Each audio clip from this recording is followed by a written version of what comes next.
Bonjour, bonjour à toutes et à tous, bienvenue chers clients, chers partenaires, pour cette première demi-journée sur le thème de l'Internet des objets organisée par Microsoft. Je suis Laurent Maquet, je suis le responsable marketing de l'Internet des objets en France et je vais avoir le plaisir de vous accompagner pour ce voyage que nous allons faire en deux étapes. Dans un premier temps, nous aurons un éclairage sur les 5 tendances qui marquent l'Internet des objets aujourd'hui. Puis, nous verrons comment Microsoft répond à ces tendances, à ces enjeux. Et ensuite, j'aurai l'honneur de vous présenter de façon un peu plus détaillée, de revenir sur les différentes annonces qui ont été faites par rapport à nos services sur le cloud qui permettent aujourd'hui à nos clients et nos partenaires de mettre en place leurs projets et leurs réalisations. Alors pour commencer, j'appelle Vincent Puren de la société Hub Institute pour cet éclairage sur les tendances de l'Internet des objets. Un petit peu d'avance. Merci. Bonjour à toutes, bonjour à tous. Je suis donc Vincent Puren, responsable des contenus de la recherche du Hub Institute, et je suis effectivement avec vous pendant 10 minutes pour vous parler de 5 tendances qui réinventent, j'ai envie de dire, vont réinventer demain vos métiers. C'est l'Internet des objets. Avant de vous parler d'Internet des objets, j'aimerais quand même redéfinir un petit peu les bases, reparler un peu de la genèse d'Internet. Alors en soi, la genèse n'est pas si vieille que ça. Internet a 25 ans cette année. Mais pourtant, je pense bon de comprendre un peu d'où on est parti, où on est aujourd'hui et vers quoi on tend. Parce que, comme moi, vous le savez, on a vécu différentes ères industrielles, différentes ères à toute époque. Mais pour la première fois, avec Internet, on vit en simultané trois ères de l'Internet. Alors, ça vous semble un peu compliqué à comprendre comme ça, je rentre dans les détails. Depuis 1994, on vit ce qu'on appelle l'ère des URL. L'ère des URL, c'est quoi? C'est pour la première fois, on a pu connecter entre elles différentes machines, des ordinateurs. Et ça, c'est une notion qui est clé, c'est la connectivité. On parle d'objets connectés un peu plus tard. Dans cet objet connecté, il y a le mot connecté. Ça veut dire que pour la première fois, on a pu faire interagir des machines entre elles. Et ça, c'est clé. Un peu plus tard, deuxième ère, on la vit encore aussi actuellement, c'est l'ère des apps. Pourquoi l'ère des apps et pas celle du mobile? Parce que depuis 2007, vous le savez aussi bien que moi, on est face à l'explosion des usages des smartphones et l'explosion associée qui est celle des App Store, dont celui de Microsoft. Et en fait, ce qui est intéressant, c'est que pour la première fois, on a pu utiliser en mobilité ces fameux périphériques. Donc la contrainte physique est petit à petit assouplie. Et puis deuxièmement, c'est les fameuses applications qui rentrent en compte, puisque vous savez aussi bien que moi qu'aujourd'hui, le plus clair du temps passé en ligne, c'est sur mobile, mais plus largement sur des applications. Et ça, c'est une grande nouveauté. Les applications, aujourd'hui, pèsent un marché de plusieurs milliards de dollars. Au-delà de ça, nous sommes équipés de 1,5 milliard de smartphones aujourd'hui. En 2020, 4 milliards de smartphones. Ça va devenir la véritable télécommande de notre vie et plus largement la véritable télécommande de notre environnement. Ce qui m'amène à vous parler de la troisième tendance, celle qui nous intéresse aujourd'hui. L'Internet des objets, l'ère de l'IoT. L'IoT, c'est quoi? C'est deux choses. C'est l'objet, c'est la connectivité. Alors l'objet en soi, on n'invente rien. On n'invente rien puisque des objets, en fait, on en a depuis toujours. Connectés, ça fait 25 ans qu'on est connecté. Donc, ce que je veux vous dire, c'est que pour la première fois, avec cette troisième ère, on ne va rien inventer. On ne va absolument rien inventer. La première ère nous a permis d'inventer l'ordinateur, la deuxième d'inventer le smartphone, la tablette. Bien là, pour la première fois, on ne va rien inventer, tout simplement parce qu'un objet connecté, c'est quoi? C'est un objet du quotidien, une chaussure, une voiture, une maison, avec un petit plus qui est la connectivité. Ça veut dire que en soi, tous les gens qui tendent aujourd'hui à inventer les fameux objets connectés restent de l'ordre du gadget. Le bracelet connecté, c'est un nouvel objet, c'est un gadget. Regardez les usages. Au bout de quelques semaines, les gens se lassent. Je ne citerai pas d'autres objets, mais vous constaterez très tôt, en tout cas c'est notre constat au Hub Institute, que tous ces gadgets qui sont inventés, ces fameux nouveaux objets, n'auront pas vocation à perdurer parce que l'Internet des objets, c'est quoi? C'est juste mettre de la connectivité dans nos objets du quotidien. 50 à 80 milliards d'objets connectés en 2020. Plus tard, on ne parlera même plus du nombre d'objets connectés, puisque est-ce qu'aujourd'hui, on vous demande le nombre d'objets que vous avez chez vous? Non. Demain, en fait, l'ensemble des objets qui vous entoureront seront connectés. La seule plus-value par rapport à ce qui se passe aujourd'hui, ce sera la fameuse connectivité. Voilà pour le constat, ce qui m'amène maintenant à vous parler des 5 tendances. Et la première, elle coule de source. C'est les smart wearables. Alors en 2 mots, wearables pour technologie qui se porte.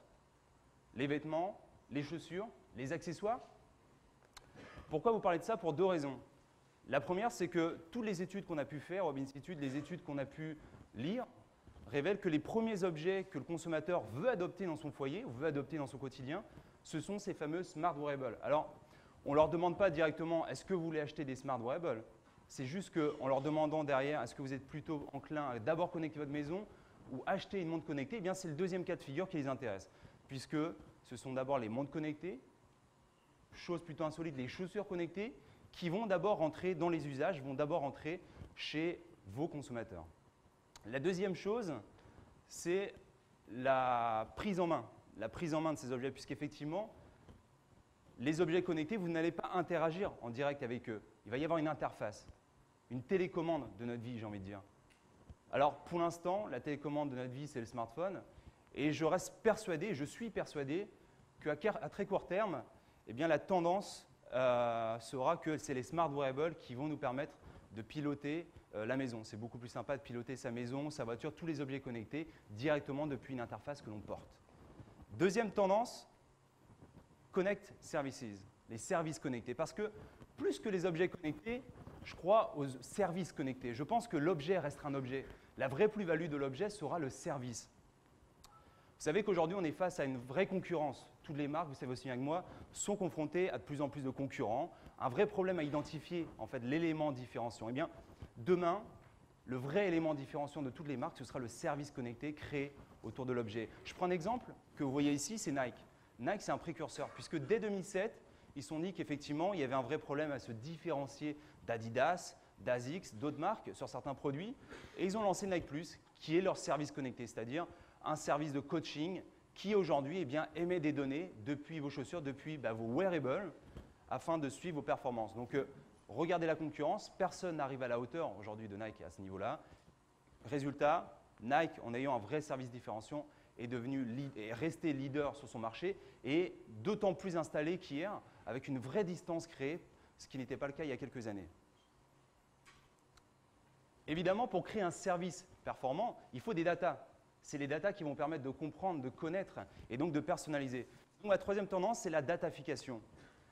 La datafication, ce qui est intéressant, c'est que ça va aussi réinventer l'étude marketing, puisque vous savez aussi bien que moi que la principale faille de l'étude marketing, c'est la faiblesse de l'échantillon, c'est la faiblesse de la vérité du message, puisque quand vous êtes face à un professionnel qui vous pose des questions, c'est rare que vous donniez totalement la vérité. Eh bien, pour la première fois, avec ces fameuses datas collectées depuis ces objets connectés, on a des vraies données.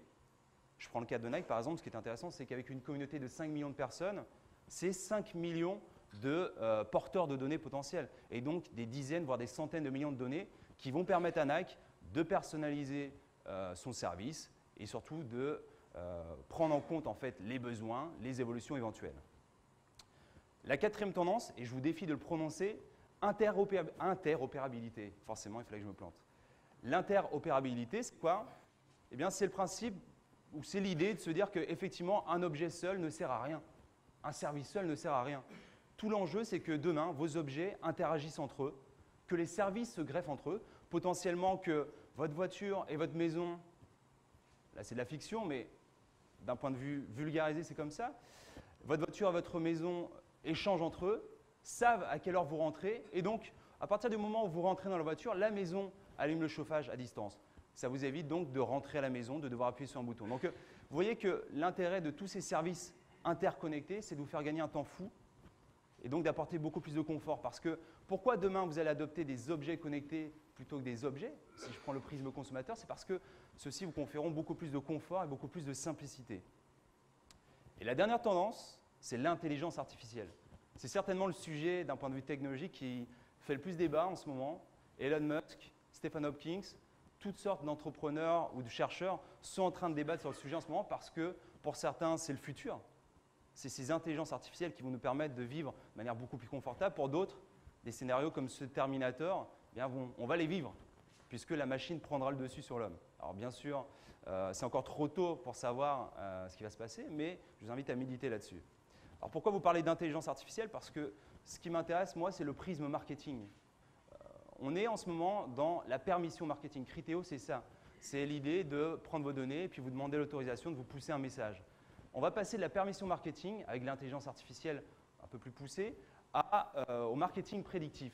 Et tout l'enjeu, c'est de ne plus traquer, mais bien d'anticiper.